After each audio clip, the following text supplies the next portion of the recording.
bien.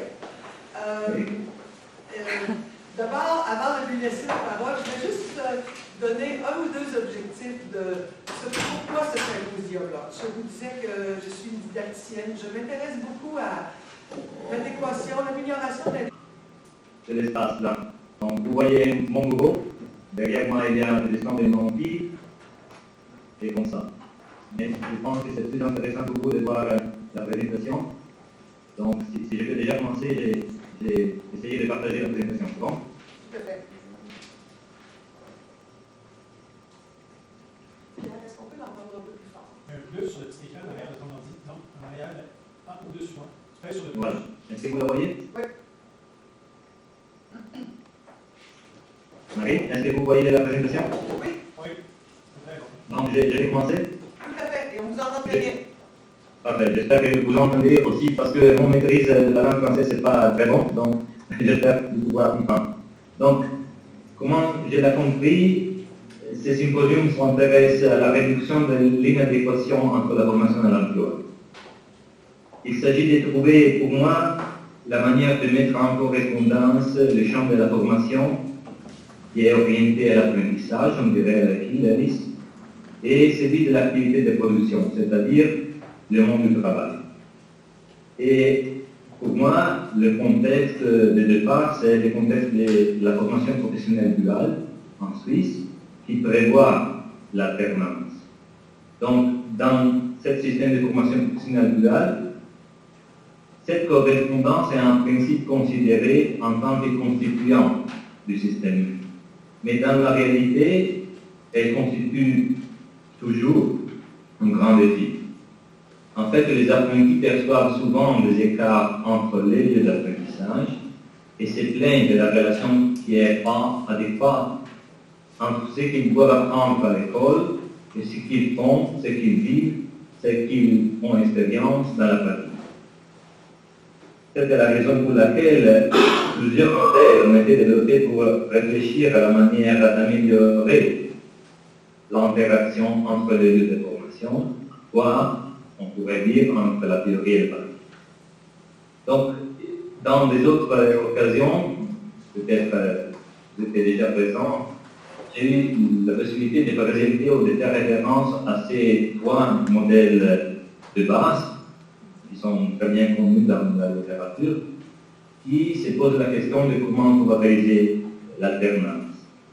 Aujourd'hui, j'aimerais plutôt partir de la considération des certaines expériences qu'ils ont fait et de ce modèle qu'ils ont nommé préparant, qui est un modèle pédagogique et qui est un modèle pédagogique spécifique pour la formation professionnelle en alternance. Et il s'agit d'un modèle qui se focalise sur les rôles que les technologies peuvent assumer pour faciliter ces connexions.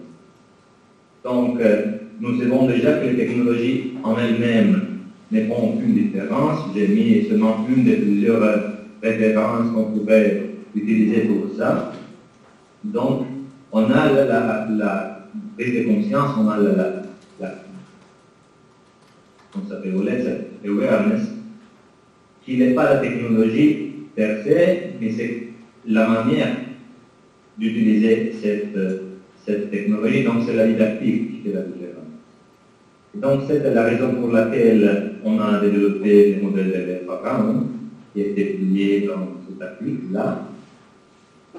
Je ne veux pas vous présenter les détails des modèles aujourd'hui, je veux plutôt essayer de relire avec vous quelques expériences de recherche et de pratique que nous avons développées ces dernières années pour montrer comment ce modèle est mis en œuvre et pour réfléchir avec vous à partir de ces expériences précisément sur le rôle de technologie et si possible sur quels sont, s'il y a, des invariants, des constants entre ces expériences.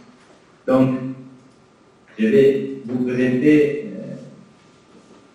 certaines entre ces expériences de recherche. La première se réfère au cuisinier. Donc,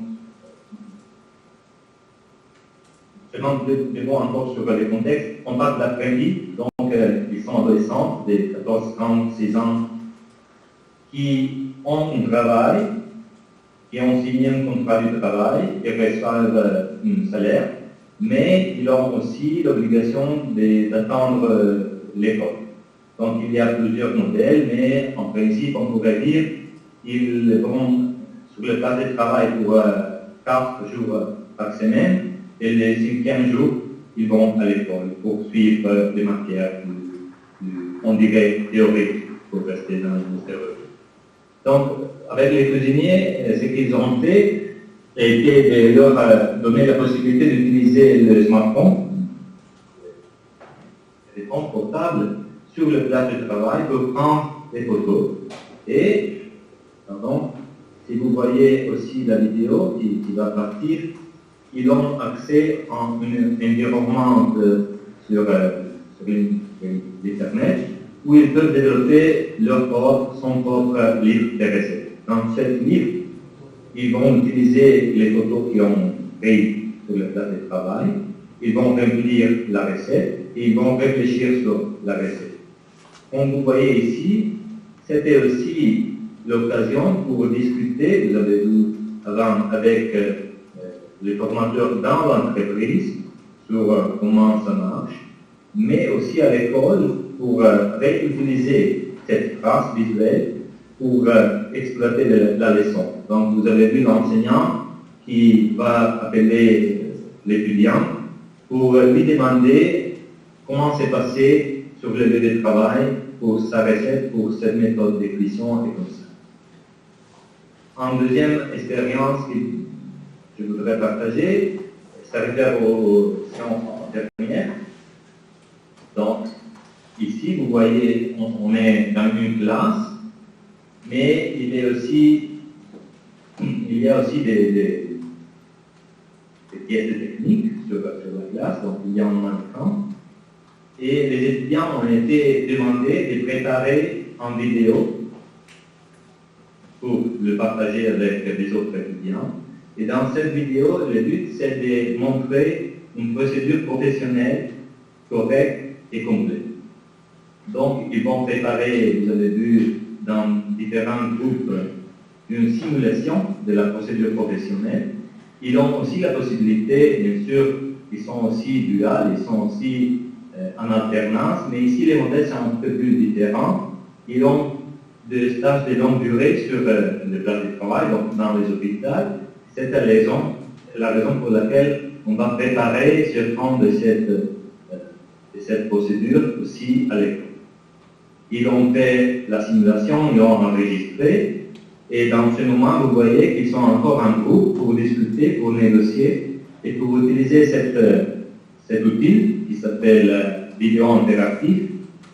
Il est principalement en vidéo où vous pouvez connecter des déviations, des approfondissements, des documents avec des points rouges, comme ce que vous avez vu. Et à la fin de la journée, ils ont présenté les résultats de leur travail, donc la vidéo interactive complète, et ils ont discuté de différents points de vue, de différents points d'approfondissement, de différentes manières où ils pouvaient mettre en place la procédure. Troisième expérience, technicien en salle